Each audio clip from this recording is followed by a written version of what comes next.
mean, I've taken the idea of God seriously for a very long time. And I've said on multiple occasions that I try to act as though God exists, and that's essentially my definition of belief.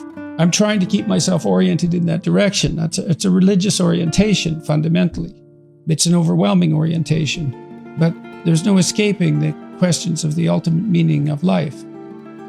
So then the question came to me, do I believe in God? And I don't like that question. And people have complained at me a lot, and I'm sure they have their reasons because they don't like my answers. Like, it seemed to me to be a question that was too private to be answered properly. And I think this is why it's bothered me to answer this question. It's like, well, what right do I have to say that, to make that claim? I believe in God. Well, what's the claim? Is that the claim that I'm a good person somehow? Because you'd think that if you believed in God, actually, like seriously, that you'd be a good person, like right now, because, well, for obvious reasons, I would think. And so if that hasn't happened in some sort of miraculous sense, so that you're the best person you could possibly imagine being on an ongoing basis, and then terrified of deviating from that path in a serious manner, then I don't see why you have the right to say that you believe in God. Who would have the audacity to claim that they believed in God if they examined the way they lived? Who would dare say that? To believe, you think, to believe in a Christian sense, to actually, this is why Nietzsche said there was only ever one Christian, and that was Christ. To have the audacity to claim that means that you live it out fully.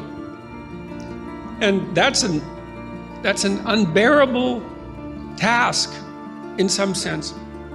To be able to accept the structure of existence, the suffering that goes along with it, and the disappointment and the betrayal, and to nonetheless act properly, right? To aim at the good with all your heart, right? To dispense with the malevolence and your desire for destruction and revenge and all of that, and to face things courageously and to tell the truth, to speak the truth and to act it out. That's what it means to believe. That's what it means. It doesn't mean to state it. It means to act it out. And unless you act it out, you should be very careful about claiming it.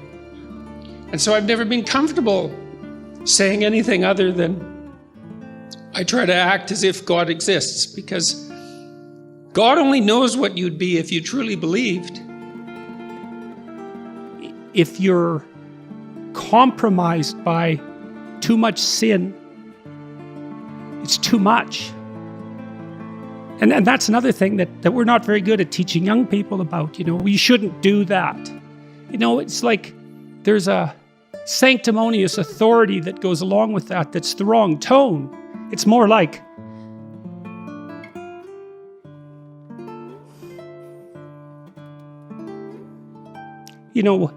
I don't know how you lay it out properly, but you tell people that you love how to avoid the road to hell. And you don't do that because you're shaking your finger at them or because you're a moral authority. You do it because you don't want them to burn. And I think there's too much of the moral authority still in the church and not enough of the love that helps people avoid the fire. Christ is he who rejects the kingdoms of this world for the kingdom of God. Christ is he who speaks the truth that creates the habitable order that is good from the chaos of potential that exists prior to the materialization of reality. Christ is he who wields potential as the sword that cleaves death. Christ is he whose radical acceptance of the conditions of life defeats the hatred, bitterness, and vengefulness that the tragedy and malevolence that taints being otherwise produces. Without the acceptance of death, bitterness rules and hell triumphs. Christ is the potential of man and woman. pick up the cross of your tragedy and betrayal. Accept its terrible weight. Hoist it onto your shoulders and struggle impossibly upward toward the kingdom of God on the hill. The alternative is death and hell. The Bible is true in a very strange way. It's true in that it provides the basis for truth itself. And so it's like a meta-truth. Without it, there couldn't even be the possibility of truth. And so maybe that's the most true thing. The most true thing isn't some truth per se, it's that which provides the precondition for all judgments of truth. And it seems to me that I can't see any holes in that argument. And I can't see any holes in it from a scientific perspective either, because I think we do know well enough now as scientists that the problem of deriving ethical direction from the collection of facts is an intractable problem. There's too many facts. There's an infinite number of facts. God, forgive us our trespasses as we forgive those who trespass against us. May what is highest guide our vision. May what is highest open our ears. May what is highest guide our tongues.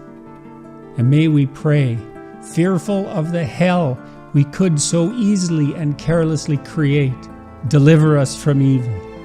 Shine a light into the corners of our dark hearts.